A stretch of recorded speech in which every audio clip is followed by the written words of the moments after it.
Namaste. Welcome to yet another session of Exploring Unknown Frontiers of Consciousness with Sri Aurobindo Savitri. Today we are focusing on Book 1, The Symbol Dawn, Canto 1, lines 42 onwards. Hmm? And I hope you had time to go through the video of Shraddhavan. I've sent two videos this time. One where she explains few lines of Savitri in Canto 1, and second where she recites the entire Canto 1. And I suggested that you should just put your earplugs and close your eyes, and you should listen to this again and again and again because it's very powerful, the lines itself. In this video, when I was going through this video, I came to know that this particular canto, Sri Aurobindo revisited more than 50 times, strengthening it, uh, deepening it.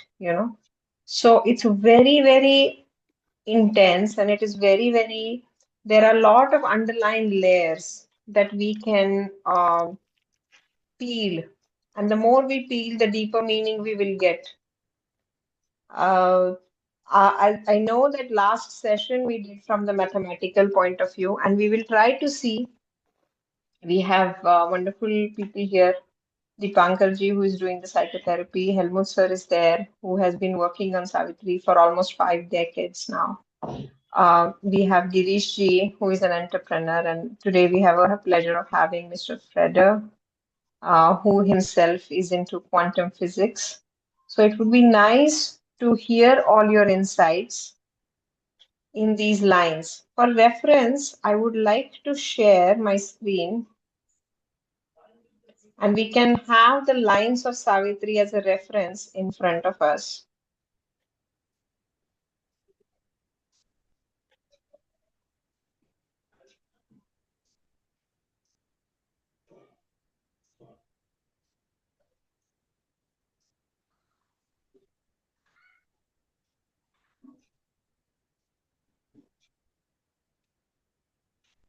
I think we were here.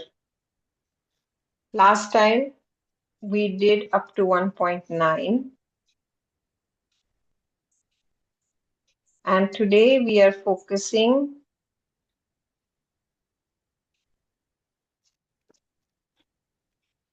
I'm sorry.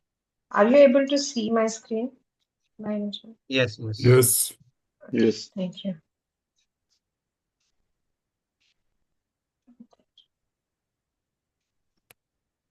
So I would like to take a back seat for first few minutes, and I would like to be a good listener, and I want to listen to the insights that came to you when you were going through these lines with respect to your own field of work.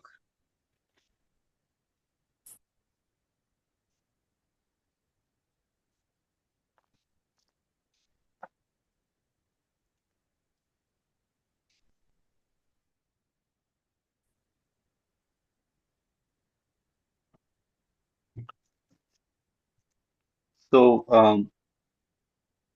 I can talk about, I mean, from my field, basically more from a kind of a practical standpoint.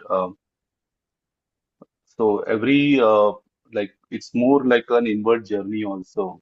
So when I go through these lines, right from line one to uh, till our current end, so it always talks the journey of darkness to light and how that entire process is coming through, how it is opening up. So when we even from our own personal journey as well, if I have to say, there has been a lot of times when we do like we are grappling with many different aspects, like what needs we are not aware of what needs to be done as an entrepreneur or as a founder.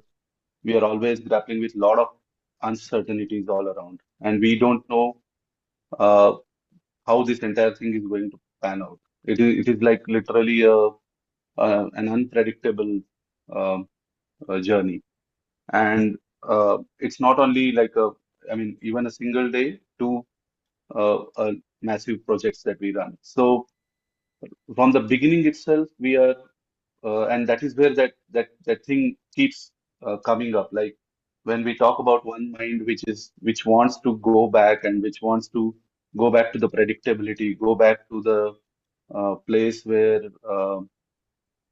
things are much more easier or much more simpler than going through the more difficult versions or more trying versions, and that, but we do always have these two minds going on in the thought process, like these two thoughts going on in the mind. And then when we speak about, and when I was reading this thing about the eye of TT peered through the dumb deeds, um, and basically the things about where the scout in a reconnaissance from the sun, it seemed amid the heavy comic or cosmic rest, and that is where suddenly I do remember things where when we started some initiatives and we don't know how to do it, and suddenly one fine day there is some ray of hope that basically picks us up. I mean, it's more of a divine intervention, and we don't realize it that time because of course we are a lot of unawareness is there. But now when I go through this, I do understand that actually there is a more divine intervention that happens through these kind of openings that happen, right? So and then it basically culminated into that entire thing about and the last lines, right, in today's listing, where it speaks about, but the oblivion that succeeds the fall had blotted the crowded tablets of the past, and all that was destroyed must be rebuilt, and old experience labored out once more. And that is very important. Basically, many times, because of this entire uh, difficulties, or because of more than difficulties, it's more about an unknown entities where we enter into. Like we enter into things that we don't even, we are not experts, right? I mean, we are primarily people who want to start something, who have some visions, and but we want that to have, I mean, it needs to be executed using experts. So that is where we hire people. We suddenly there will be some some experts that join us, and they make it happen.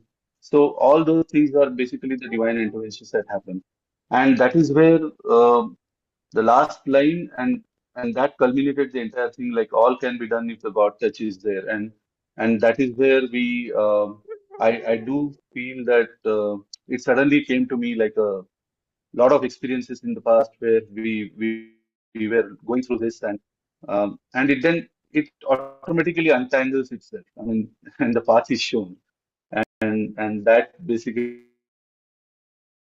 this line very nicely uh, summarizes the entire uh, uh, efforts and entire journeys more. So it's more individual centric rather than a grand uh,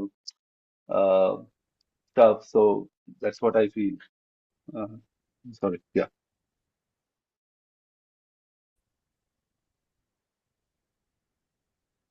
I hope I was audible. I'm sorry. Mm. Yes, yes, yes. Thank you. Yes, the last line for today that we are taking under consideration, all can be done if the God touch is there, is definitely a very, very powerful line. And as we are seeing that when you reflect with your own life within the lines of Savitri, you can see it makes a lot of sense and you can get some insights. The idea is to deepen your understanding with your own life and then revisit the lines of Savitri again and again, and you will see that the new meanings are coming out. You know, that's why it's really, really deep.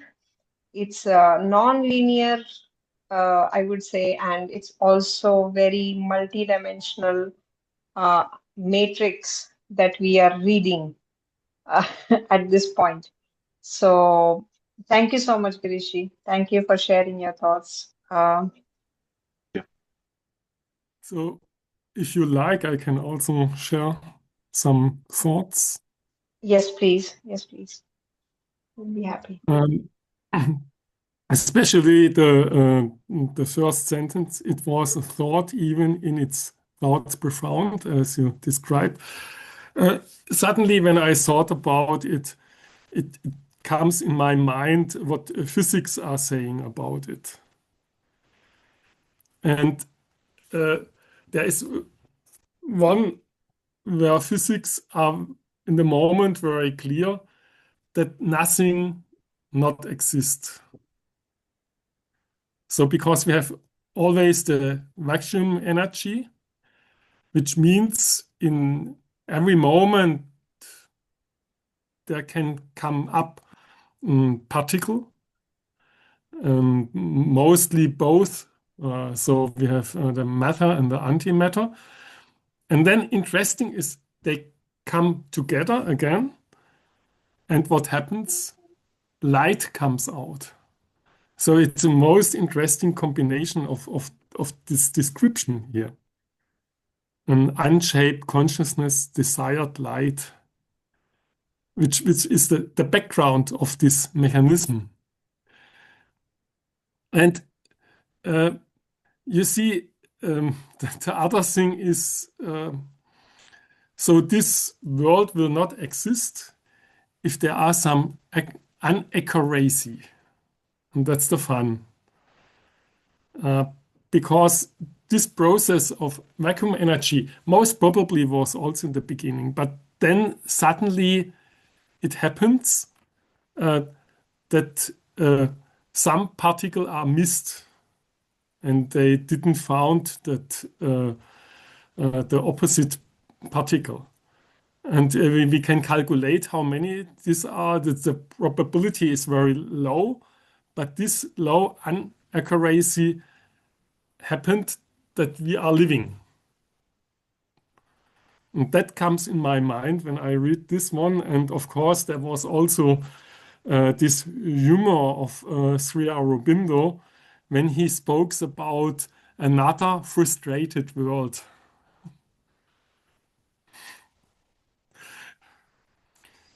Which starts, but in that case, he thought it will be different as we thought. But that was it. Thanks. Thank you. Thank you so much. I had a pleasure of reading your article in Invocation, and it was really, really wonderful. The insights that you gave with reference to quantum physics in the which were hidden in the lines of Savitri. I think it was one of the first triggering points, even for me as an inspiration to start something like this, an online series. So I'm really grateful that you're sharing your thoughts here today. Yeah, thank you very much.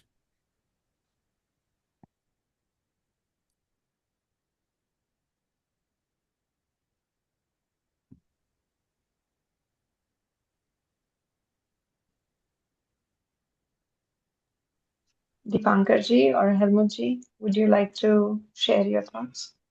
Girishji had covered most of the things, which I had also seen. But two words have kept the things, the eye of the deity and God's touch. These are, it gives a sense of that we are being protected, guided, and, there is light, there is a ray of hope in spite of all the darkness that there is the crack of dawn. It gives a semblance of optimism and the sense of being in a right direction with the right aspiration. The concept of aspiration versus desire is something which comes up naturally in a protective environment. The other thing which moved me is that imagery of the child, peering the patting the cheek of the mother. It's very very thought provoking. The mother seems to be mindless, and the child, is trying to remind the mother of its duty. It's with a very, very subtle imagery, a very psychological, this mother being heedless and infant, is, provoking the mother to, remind it of its duty is another imagery which, I'm waiting to see it unfold in this. These are the two powerful imagery in addition to what Girishi had mentioned that, stirred my imagination in the last, these cantos. Wonderful. Thank you. Thank you so much for sharing. Helmutji, do you have any thoughts that you would like to share? I think for the moment I am just a listener. Okay. So when I was reading through these lines, especially after reading Sankhya philosophy, first thing that comes in my mind are the references of Sankhya. And this particular section, starting from line 42 till all can be done if the God's touch is here, echoes few things. In last session, I said that it seems to me like infinity and zero.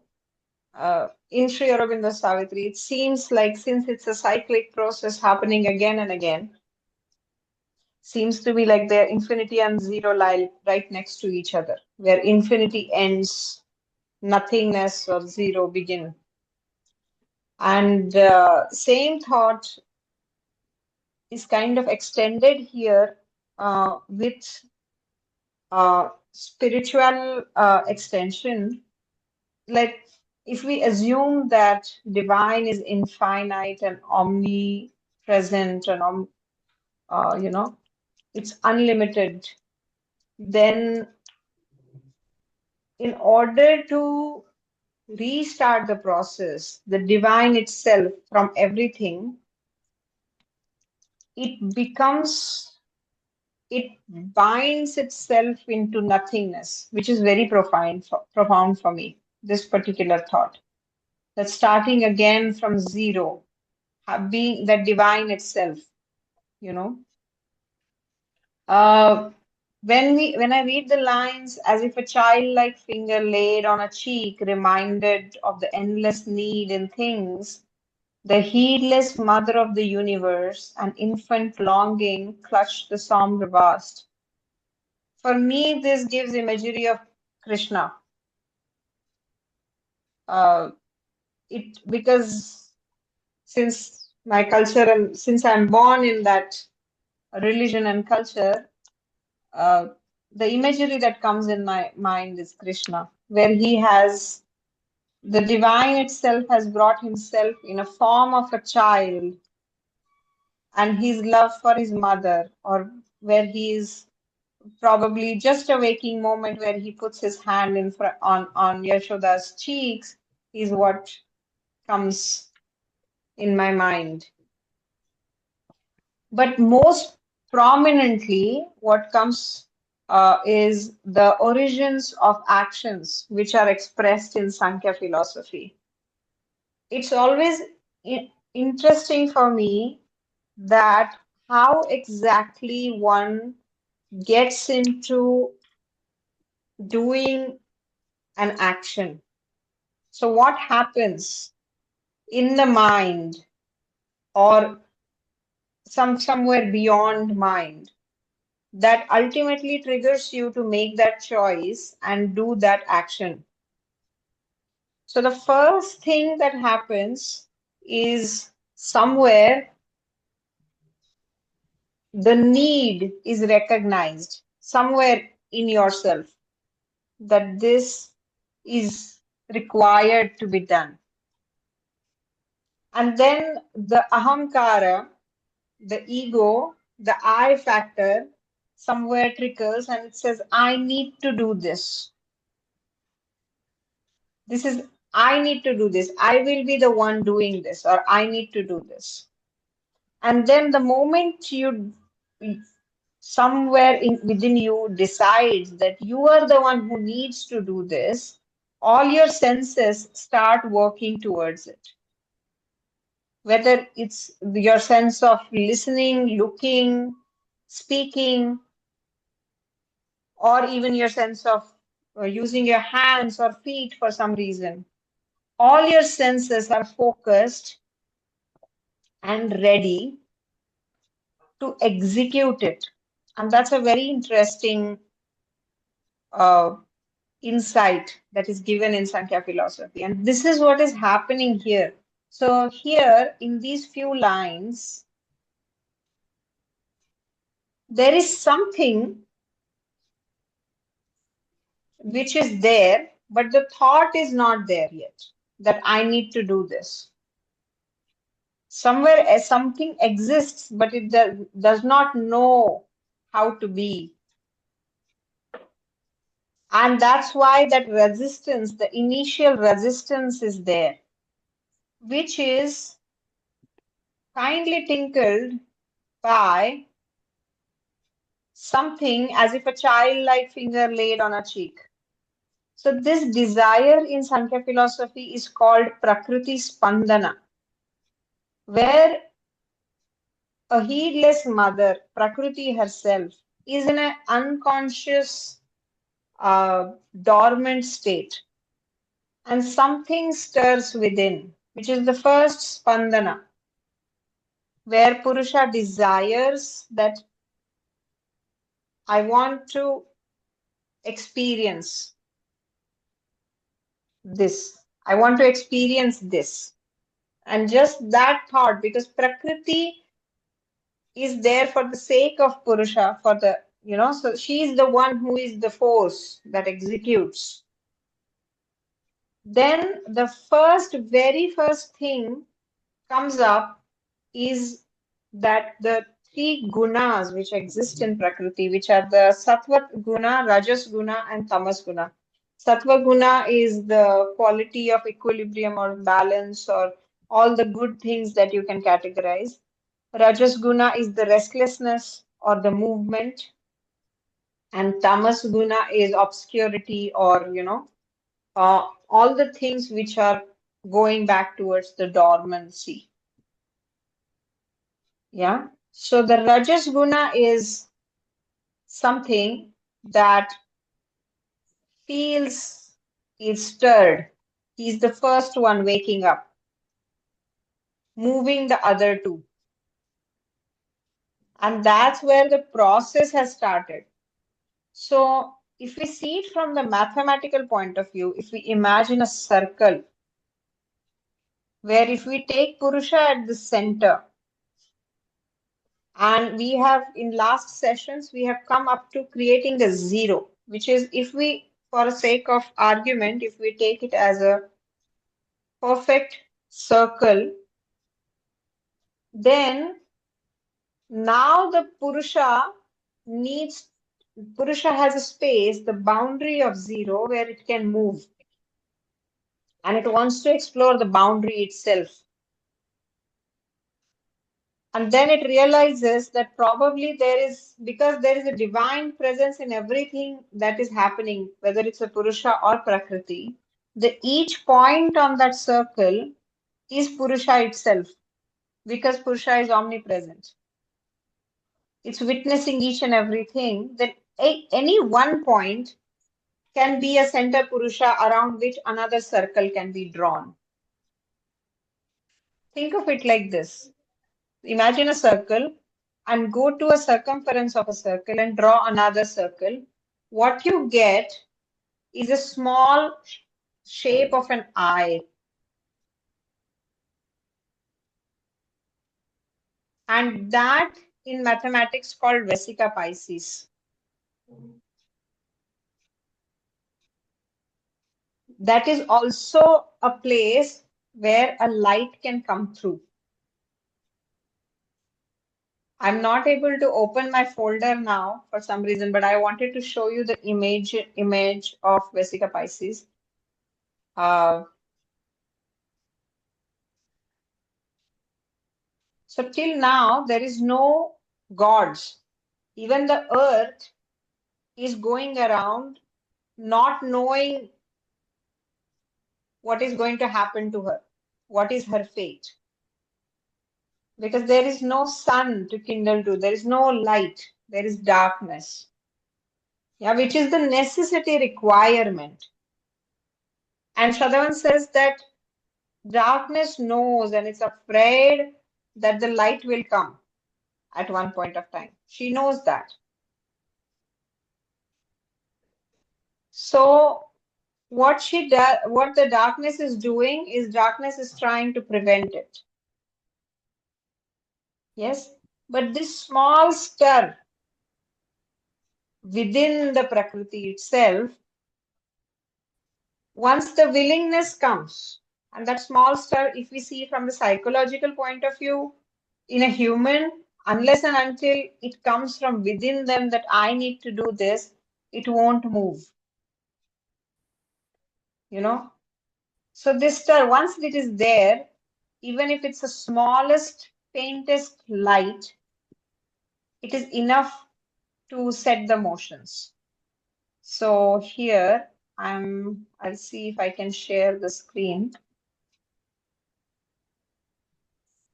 We can see You can see? Okay. the The screen. image is not loading for some reason though. Not now. Yeah, exactly. Now. Okay. Yeah.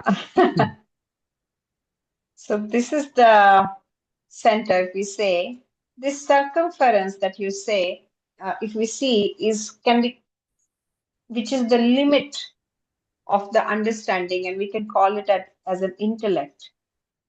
And the ahamkara, or the I factor, which is a very positive phenomenon here, ego, it is the space and the movement within the circumference. So you can maybe understand it by the radius, the distance that connects between the center and the circumference itself. Now this is a Vesica Pisces. Oh my God. Yeah, there it is.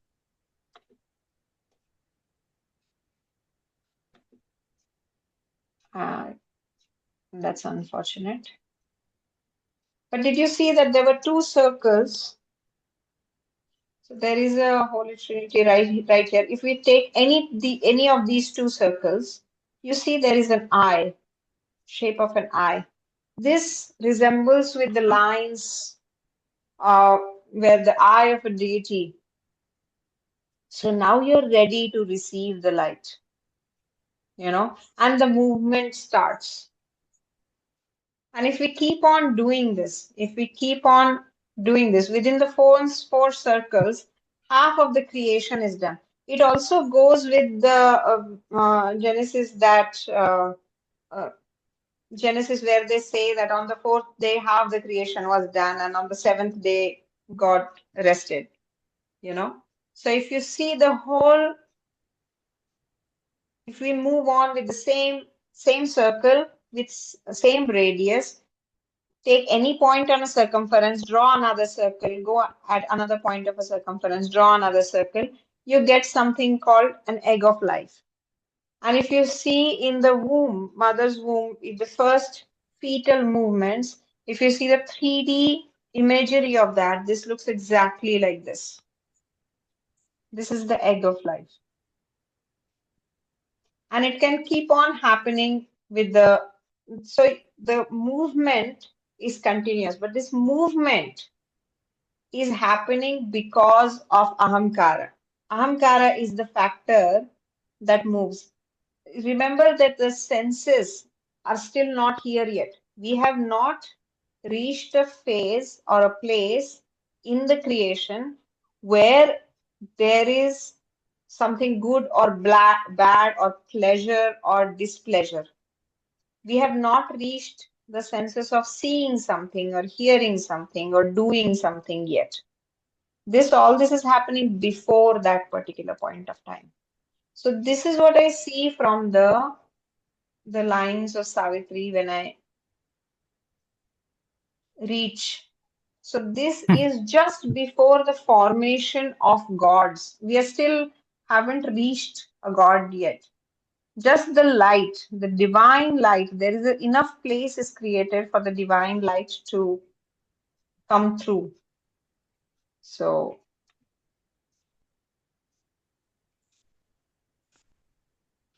Thank you. So I found two lines where you have the combination of zero and infinity in Savitri. Unfortunately, they are completely contradictional. it's possible. It's possible because see, I'm not. So when I'm making the statements based on the lines of Savitri, this is not something proven. This is we can take it from the point of view of hypothesis, that this is Mm, something that can be explored, whether it's true or not. But I it see. No, appears to me, yeah, sorry. I only want to share what he wrote about this combination. And then I think new ideas can come up. So he wrote, where zero held infinity in its sum.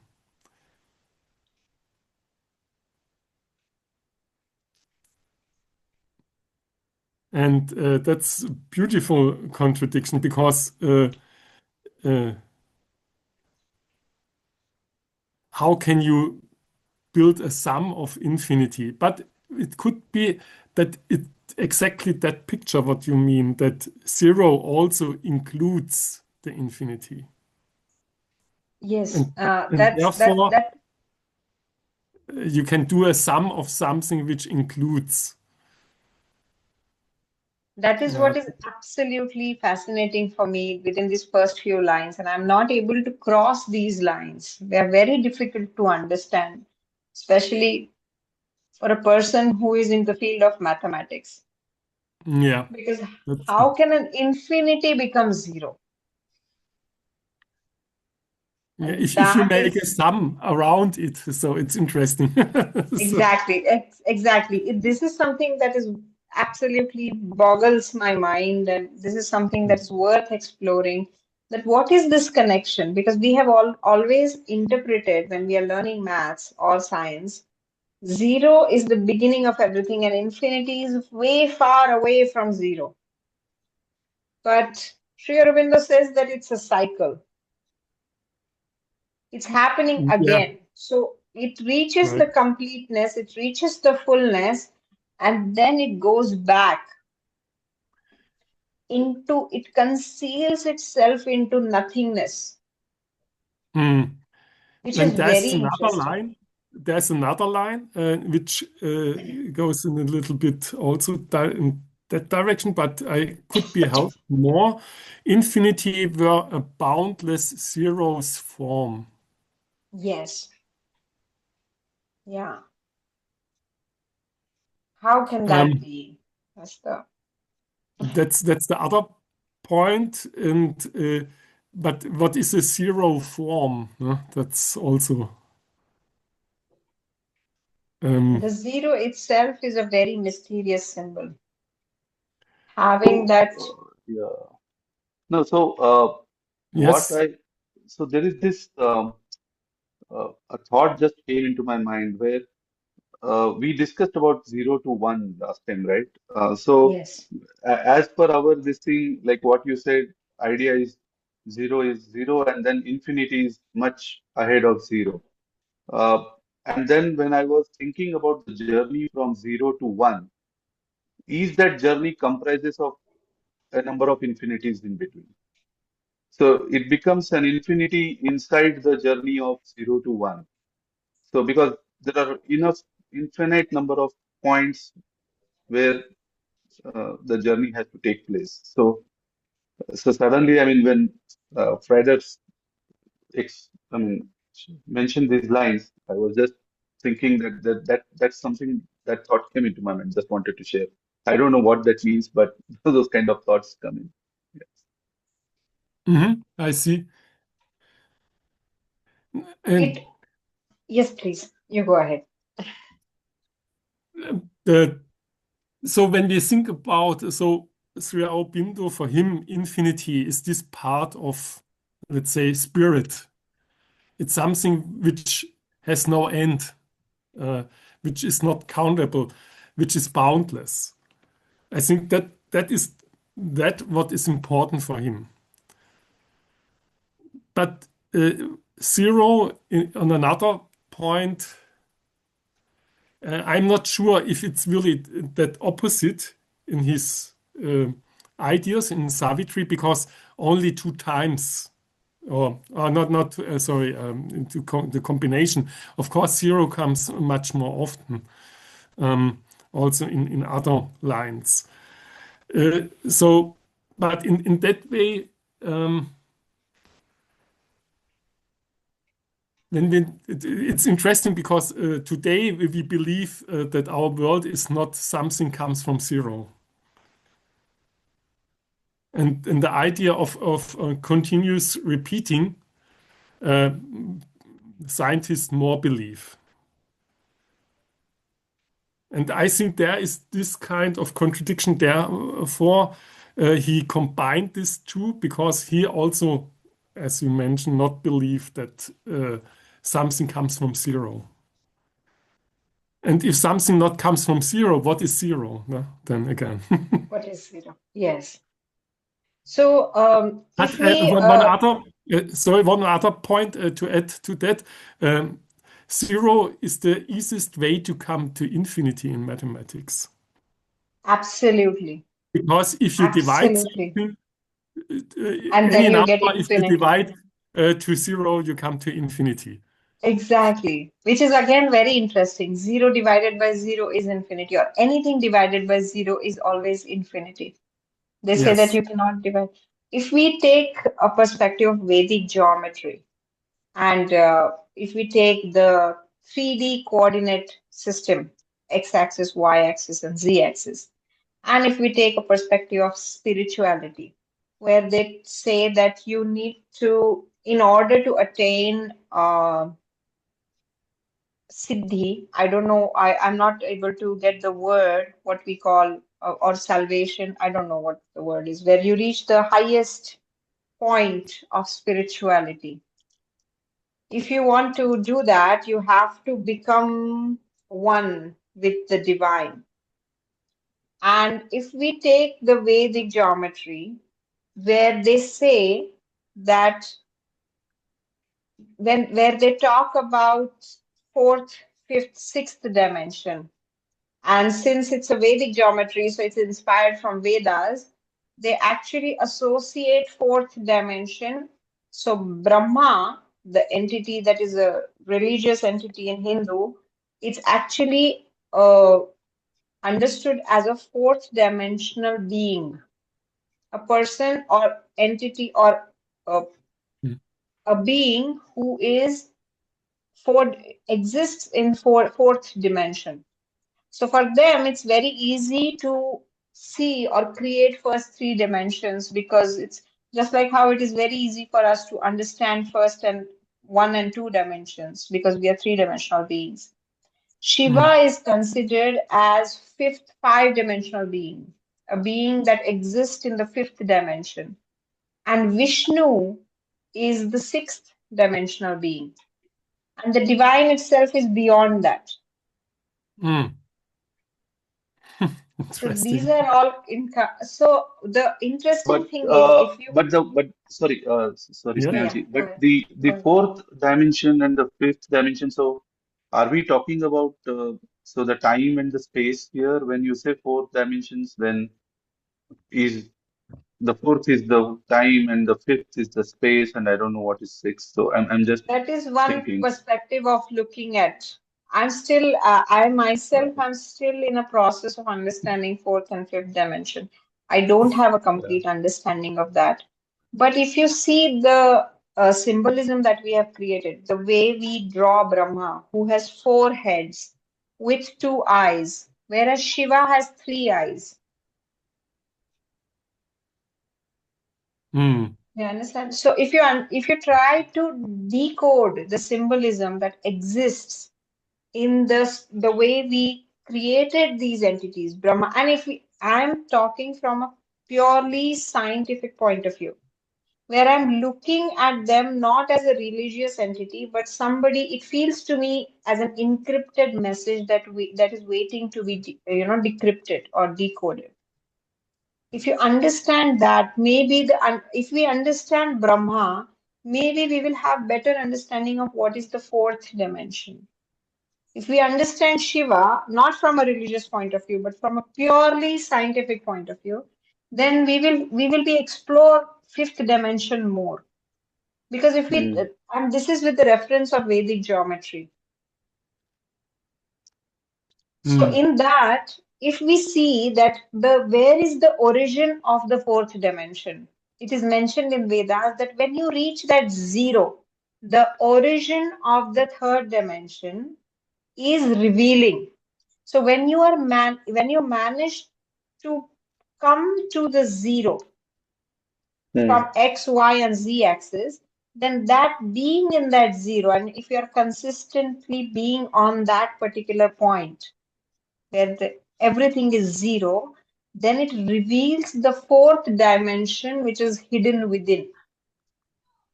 So it is not around the third dimension, it is revealing from within the third dimension. Interesting thought, very interesting thought mm, Mm. to explore further, And same for the fifth dimension, same for the sixth dimension. So zero is the origin of the something that is more complicated on the next level, which is it appears to me that it is very close to infinity then. What is zero for third dimension is infinite for the fourth, or maybe vice versa. I don't know. So that's why it appears to me that they're very next to each other.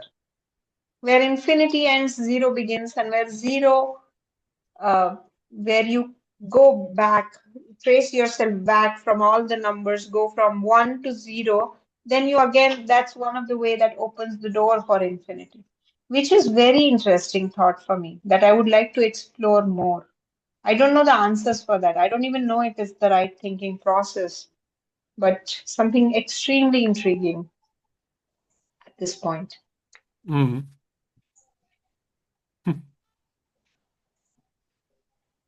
So, These are good hypotheses. They are worth looking into it. Like Venkatesh's message, which says that time and space starts after the Big Bang. I'm not very sure whether it is a scientific reality or whether it is just a hypothesis which worked well, because maybe there is no other explanation. But what you just now said about, the three heads, the symbolic meaning of three different dimensions makes sense. Then the question comes is, what about Ravana who has 10 heads? even the Mm. Vishnu himself, if you see Vishnu, he has multiple heads. Hmm. So Ravana's representation is said as all the qualities in the all the qualities that we are supposed to avoid within ourselves. All the Hmm. Shadripus were one of his all his six heads, and mm, Mm. there was ego. So everything on the scale of what needs to be avoided. Again, the whole if we take mythological stories, they are nothing but symbolism. If we see from a purely scientific point of view, even I would say that Krishna itself, or they won't exist in a human form. I know that we worship them as gods, but there is more beyond it that needs to be explored. Science echoes through those stories. So that's even if you go through any religious texts, you know, it's a very uh, need to be looked from a very fresh perspective or point of view. Mm. In that way, comes in my mind that um, Sorry, I'm yeah. just switching off my video because the Okay. audio is not very clear. But please Okay. continue. Perfect. That as you described this, um, that I have to think about. Now, before you mentioned that time and space started from that physicists thought that. In the moment, I think everything it's a little bit um, um, new in that way that we have now other interpretation of the universe. And one very funny one is that we are living in a black hole, which means then we are not speaking about time and space because it's vastness in any way. That's a complete different understanding of the universe. But when we think about dimension and what you spoke about in that direction, I believe one dimension are not included, and this dimension of spirituality. And for me, it's the easiest way which humans can have this experience when we dream, that suddenly we are in a space which is similar but different to our space. And I think that's also another way to understand other dimensions. Because I think physically it's not so easy to come to that point of understanding. So therefore, it's more easy to understand this in a way of spirituality. Do Sorry, we, apologies for that. yeah, sorry, yeah, no problem. Yes. So do we need to go through the black hole to find other dimensions? That's the question. And just this thing thought came in my mind. Um, Now, what is also interesting, and where you have this similarity to spirituality, you have to go to a lit to discover, for example, the divine or your higher self. So it's hidden. And the interesting thing is that what is inside the black hole is also something like hidden. And we have also to go through it to understand. Unfortunately, we cannot go back. Luckily, on the spiritual side, there is this possibility to go back. But there is also something which is hidden. And in all religion, you will find that idea that the divine is hidden from us, and we have to discover it, and we have to open something. And in that way, it could be a key, the black hole.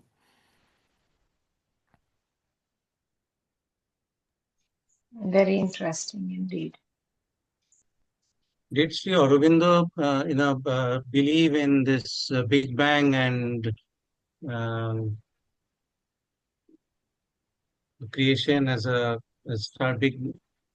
Did he believe in that? Did he have any say in it? What I know, because I spoke with Richard in Golconda about it, and he gave me some hints because in that time period, Sri Aurobindo, still it was not clear how the let's say the universe will end. And he gave some lines also which describes the different possibility of how the universe can end. And that's also very humorful when he did this. Because of course there is one thing which describes that the universe will expand in the extremely and more that we can also find in Savitri. But there's also this line that the universe will clash to one point. But then he said very simple, but then nothing makes sense. Then development and anything makes sense. So in that way, I only he give that hint but he not believed, I guess, in that one. Because it makes senseless, the things, when everything breaks together, and then what happens then after that. But I think the ideas of multiple universe, or the ideas, I don't know why, of that black hole idea, that was not in that time period. So still there was this idea of something starts and nobody knows why it starts. And still the feeling I have it when he started with that line, that there is spirituality before, and then there come a wish to create something. And it's not an idea in that way, which nowadays scientists also believe, that we have these cycles of universes. But also in the moment, we don't know scientifically what is there in that case the reality.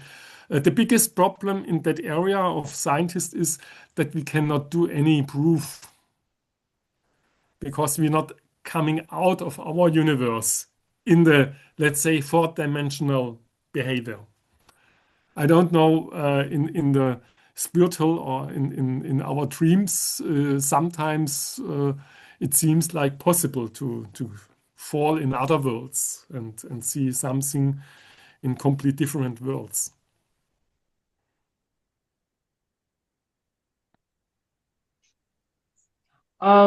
I think what I feel is these cycles that we are talking about from start to end, these are the identical cycles that happen on the microcosm and macro level. So even in a small movement within you, and also on a, if we see the cycle of the universe, it is identical. It only differs in span, the magnitude of it. But the process where it starts and how it loops, it's identical. So there is one saying which we say that if you know oneself, then it's very easy to find the answers which are happening outside of you, because it's nothing different. It's exactly the same. जहाँ पिंडे वही That's, ब्रह्मांड yes, yes.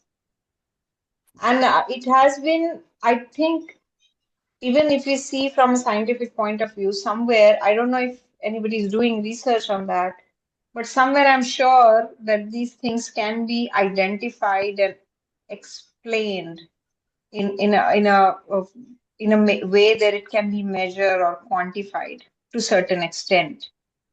But just like how there are two different inventions, there is a Big Bang, which is happening, or a space exploration, which is happening on a very massive level. But there is also a study of human body where it is proven that the millions of cells are created and die within a day, within us. And there is something called autophagy, where the cells itself help you, so the cycle of the cells, where it starts and what happens after they die, so these two are identical experiments, but in a very different domain. So it makes a lot of sense to somewhere, kind of cross it over and see if we can study one to find another, considering our own physical limitation. Even if you see the cycles of your physical self, like how Sri Aurobindo says, the physical being and vital being and mental being and psychic being, if we see the cycles of that, or even if the speed which with they function, it's very different from one another, yet identical. So it's a little hard to understand it at this point, but a thought, the origin of the thought, or the origin of the feeling, or the origin of an actual action. Somewhere they are all interconnected. They are also in hierarchy, but the origins are identical. Does that make any sense? Mhm. So I think it would be really nice if we take up the research in a way that we kind of integrate it instead of putting it in the different separate blocks and studying it separately. Then we are increasing our own task. And I highly recommend that we go through these scriptures which are there for lakhs and thousands of years and see if there is any evidence that can be found which can be explored further, scientifically. And definitely, I feel that Sri Aurobindo, what he has written, the lines itself, they are so profound. I said it in my very first lecture when I took it at Savitri Bhavan, that if you read Sri Aurobindo, it actually reduces your journey towards truth consciousness by a few lifetimes. He has already done a lot, and studying him from a scientific point of view, it definitely sounds like a very vague idea, but there is a method to the madness. Like there is something which I feel that which has a very high potential, right? We are now at a stage where the first few lines of the Savitri, what we are doing with these sessions now, we are at the very first few lines of Savitri where we don't know. It's a fathomless zero for us. And we say we cannot see much into it yet. But then the something has to be moved. No, but that is the power of Savitri, I think. It Mm. triggers I the think thought so. process. Yeah. Yeah. So, and we've spoken in very multiple directions here. We Just have. few lines. Sometimes that happens. Yes. Yeah. So with the before closing for today, I wanted to ask, would you like to continue with the next lines of Savitri in the next session, or should we take the same lines or same canto, same first 78 lines from a different point of view? What would you like to do? I think if we could take a few lines more, and then Few we take lines more. Yeah. I and agree. then we take the book one against as a collective. So Let's it will do give a that. That makes comprehensive more Yeah. sense. idea. Because when we are Agree. Yeah. discussing, a lot of new ideas are coming which we never thought of.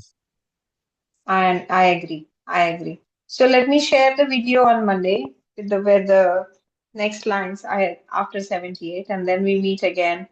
I think next we meet is on 10th of October, 10th and 24th. These are the two dates where we are meeting for the And sessions. will you also send an invitation then, or? Yes, I'll be sending. I can add your email ID in the Zoom meeting link, so you can automatically get reminders whenever the meeting is there. And I will definitely on Monday, 29th of September, I will share the link of the Shraddhavan's next video where she will discuss Canto 1 from line 70 onwards. Mhm. And then I will also share the link of the folder. So we have created one shared folder.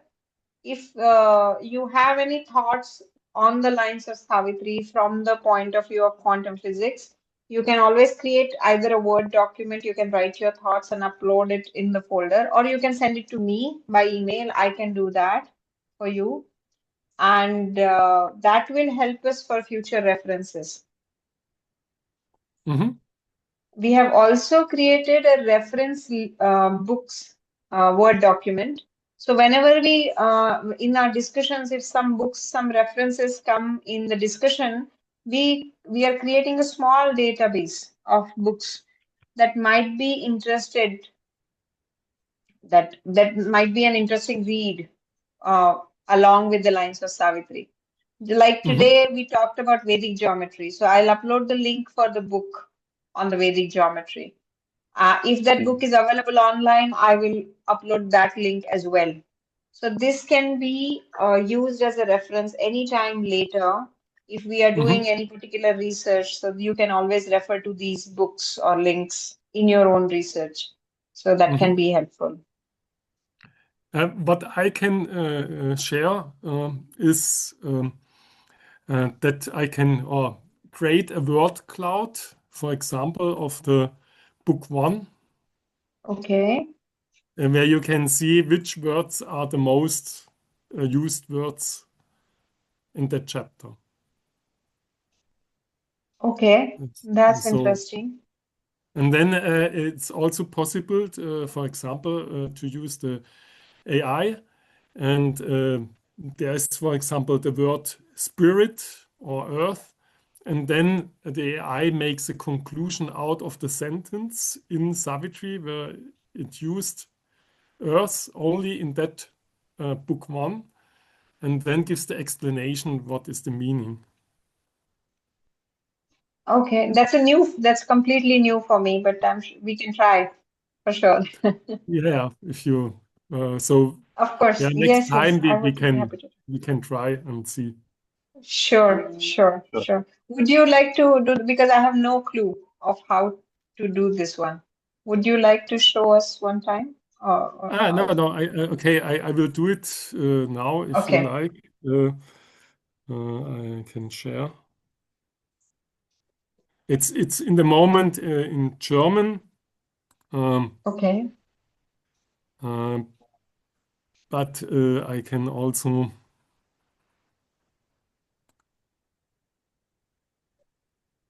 Can you see something? Ah, yes, I'm yes. able to see your screen. Now you still see the screen? Yes, 1 second, I will share again. Then I think it gets better. Okay, now I think you can see it. Perfect. That's the app, what I okay, built it. And here you see all the words he used in only book one. okay, And interesting. for example, a world comes quite often, which makes also sense. And when I click on world, then I get all the lines in Savitri which are connected. And when I'm clicking here of one, then I can see here, for example, that lines, he takes birth in her world and so on. Very How did interesting. you get this? How did you arrive at this? So, I programmed this in Gemini. Okay. Hmm. He built it. Yeah, yeah. That's very interesting. Would Then I you Is it like think. an to share a agent you link? have built? Sorry? Did you create an AI agent for this? No, it's an application. Okay. So, but in the moment, it's not so um, usable for other ones. So I have to do some changes. So I only use it now for myself.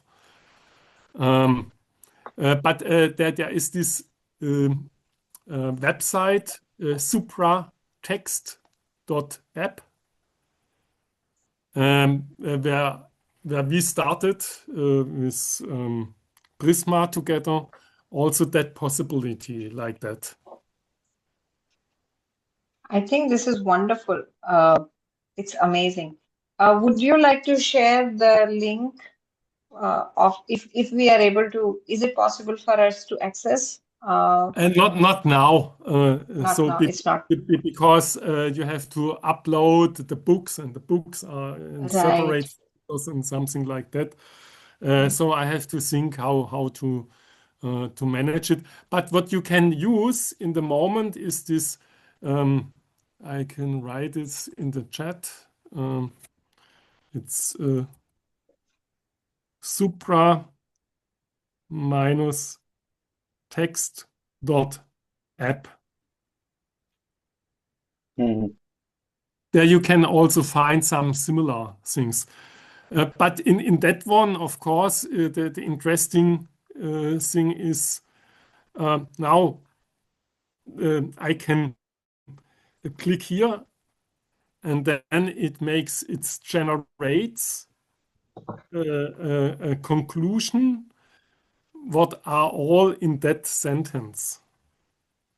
Depend on the world. And that makes things much more easier to understand how he used that words and what is the understanding of that word. Hmm. I understand. And then you can see now, unfortunately, now it's in German.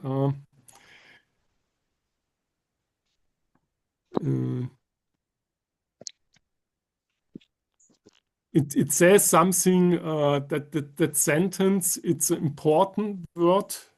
And he used it in different ways, for example, and that we can now get out of that. And that's also a possibility to come closer to the understanding what is behind the word. And have we the same understanding or not? Hmm. So I found it very helpful. That's very. I'm copying this supra-text.app in a reference link, and I will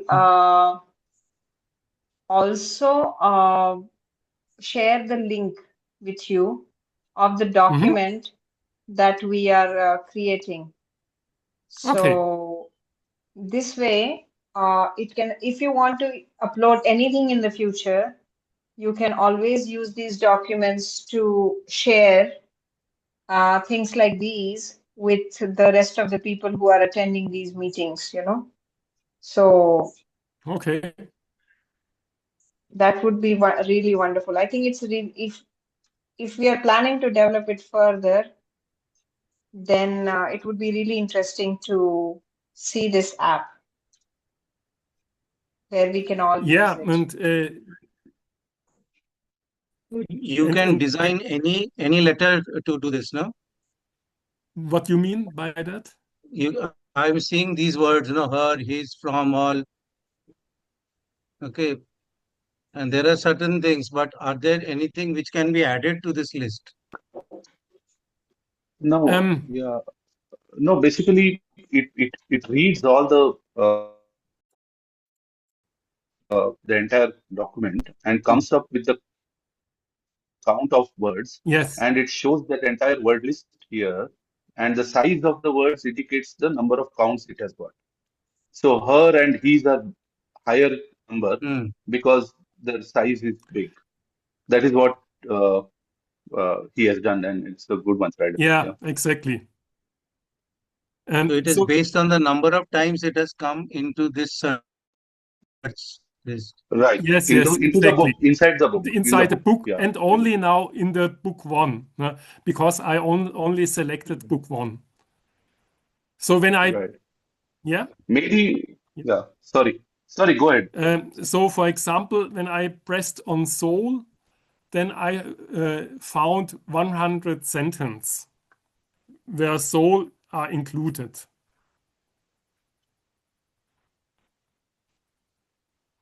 And what I can do in addition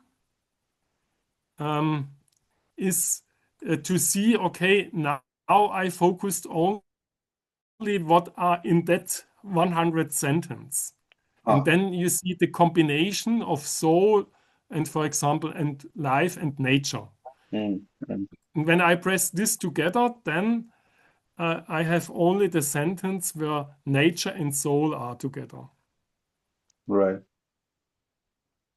There should So be a. you can have multiple Yeah. associations. Yes, Yeah. and Yeah. you can, of course, more and more. So God, for example, now you have God, nature, and soul, and then I found that That's the first line, and you can see where you have all that three elements in one line.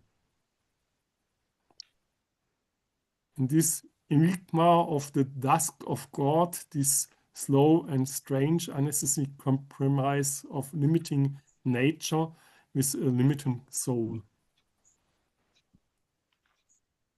And and you see, it's not so easy to find that complete sentence. Because Very this is interesting. also Savitri now sentence-wise organized and not only line by line. So people I who are think it's interested in the grammar, the semantics also will find this interesting. Yeah. Correct. Yeah. Yes. yes.